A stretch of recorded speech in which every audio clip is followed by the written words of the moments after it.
El viernes pasado, el titular de Marina, José Rafael Ojeda Durán, dijo que parece que el enemigo está en el Poder Judicial, al hablar de la toma de control de las aduanas y puertos del país realizada por la dependencia a su cargo y del freno que, según dijo, han puesto al tráfico de sustancias prohibidas. El almirante señaló que la Marina, en coordinación con otros países, no solo decomisará, sino que investigará de dónde vienen estas sustancias, quiénes están involucrados en el envío y cuál era su destino final. Además, anunció un nuevo proyecto de reforma para ampliar el catálogo de precursores químicos prohibidos por usarse en la producción de metanfetaminas. Dijo también que las Fuerzas Armadas no tienen mucha ayuda de jueces y ministerios públicos. Dijo que hasta pena da que en muchos casos parece que el enemigo está en el Poder Judicial y que la Marina tiene que cerrar el círculo de las investigaciones para poder detener a las personas presuntamente implicadas en el narcotráfico. José Miguel Vivanco, director ejecutivo para América de Human Rights Watch, calificó esta declaración como un símbolo de la militarización de México. Y el ministro presidente de la Suprema Corte de Justicia de la Nación, Arturo Saldívar, señaló que la función de las y los jueces federales es defender los derechos humanos y la Constitución y que su autonomía está garantizada. Mientras que el colectivo Seguridad Sin Guerra pidió al ministro Saldívar escuchar a víctimas y analistas para conocer las consecuencias de la militarización de la seguridad pública. A ver, último tema. Comienzo contigo, Alfredo. ¿Qué decir de las declaraciones del titular de la Secretaría de Marina? ¿Es la descripción de una realidad o es un símbolo del militarismo que vive nuestro país? Es un símbolo del militarismo y de este proceso de militarización crecientes que vaya, ahorita que hizo Eder referencia a Felipe Calderón, por Dios, Felipe Calderón ni en sus sueños más salvajes hubiera imaginado poderle dar tanto poder a las Fuerzas Armadas como se les está dando. El hecho de tenerlos ahí en este informe mensual que dan, donde van a hacer una rendición de cuentos, no de cuentas, donde la información, ya lo hemos hablado aquí muchas veces, no es precisa, donde escapan, por ejemplo, la presentación del informe de letalidad de las Fuerzas Armadas, que por cierto está subiendo estrepitosamente. Por favor, el camino que estamos emprendiendo tiene muchísimos peligros, tiene muchísimas consecuencias y como lo decíamos en el tema anterior, el lenguaje importa muchísimo. Y el lenguaje que usó el secretario almirante es un lenguaje beligerante, bélico, de guerra. Puso un tuit Irene Tello Arista, directora de Impunidad Cero, que creo que da con claridad frente a qué nos encontramos con esta declaración de Ojeda el viernes. A un enemigo se le elimina. Que vean hacia un juez, a un ministerio público, a una persona en conflicto con la ley es muy peligroso. Por eso las Fuerzas Armadas no tienen que estar en labores de seguridad ni de justicia, porque responden a la lógica del combate.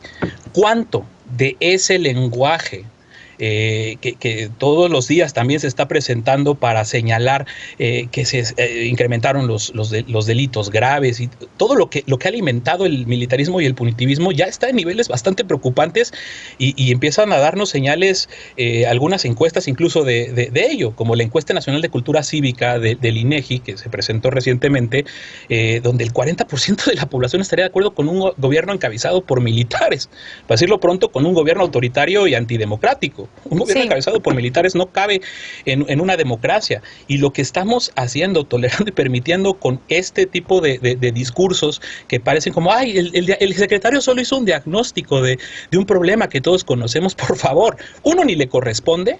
Dos, ni siquiera está dando la información de qué asuntos específicos se refiere o qué, donde, pues, por supuesto, cuando hay detenciones, también tienen que ser detenciones y presentaciones ante ministerios públicos respetando el debido proceso y presentación ante jueces respetando el debido proceso. Que se nos diga así solamente es alimentar ese discurso que nos está llevando a un punto de muy difícil retorno y por supuesto, como lo decía la nota, el silencio de la Corte, que es tan preocupante cuando vemos que tienen todos estos asuntos pendientes relativos a Fuerzas Armadas y militarización sin que se resuelvan. Qué bueno que el ministro Saldívar acusó de recibido de estas declaraciones de Ojeda, que puso su posicionamiento, pero ahora le toca a la Corte empezar a tratar de contener este proceso de militarismo creciente y desbordado de la Cuarta Transformación.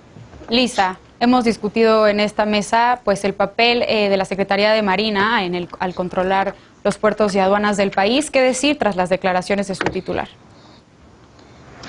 Creo que hay por lo menos 3 elementos, no me quiero tomar mucho tiempo describiéndolos todos. Sí estoy de acuerdo en que esto es un símbolo mismo del proceso de militarismo que ya trasciende la militarización de la seguridad pública, y que lo que llama la atención es que si bien este tipo de declaraciones ya las habían hecho titulares de otras carteras o incluso presidentes, y ahí Eder tiene razón, uno de los primeros en hacer declaraciones así fue Felipe Calderón, pues la novedad es que esta vez está en la tribuna habilitada por el presidente, es una opinión compartida por el presidente y es la cabeza de la Secretaría de Marina quien da estas declaraciones, lo cual pues ya es un símbolo de una participación política proscrita por las mismas leyes de las instituciones militares y proscritas por la Constitución, justamente porque no tendrían por qué estar las Fuerzas Armadas participando así de política. Pero el segundo elemento, y quizás en el que a mí, por el tema de política de drogas, es el que más me interesa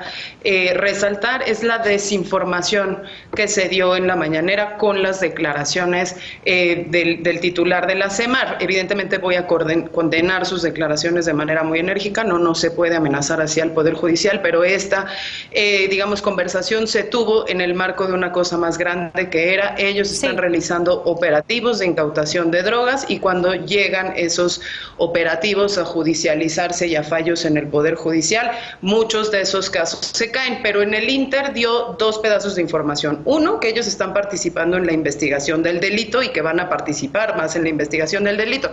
Eso no se puede, porque el único pedazo de las Fuerzas Armadas, porque así quedó, que tiene la capacidad de participar en la investigación del delito es la Guardia Nacional, la Secretaría de Marina por ella misma, nunca, la Sedena por ella misma, tampoco. Entonces, primera cosa, ahí nos dio un pedacito de desinformación o nos dio información que en realidad lo que nos habla es de una ilegalidad. Bien. Y segundo, dijo que iban a reformar ciertos aspectos para que los jueces no pudieran salirse de los procesos judicializados de incautación de sustancias, y en realidad ahí también dio mala información. No es ninguna reforma legislativa, es un acuerdo del Consejo de Salubridad para establecer con nombre y apellido todas las sustancias precursoras para la elaboración de drogas declaradas ilícitas que van a definirse por nombre y apellido y no como categorías genéricas para poder hacer los procesos más sólidos. ¿Cuál es el problema de esto? Y te prometo que con eso ya acabo. El problema de esto es que seguimos en una política de drogas que sigue creyendo que mientras más fiscalices sustancias, más exitoso vas a ser en el combate al narcotráfico, y eso se ha demostrado que es una falacia completa, porque el día que le cambias una molécula y eso ya no es, el proceso se vuelve a caer igual y el enemigo va a volver a ser el Poder Judicial. Entonces tendríamos que estar haciendo investigaciones mucho más sólidas donde no dependiera del nombre de la sustancia,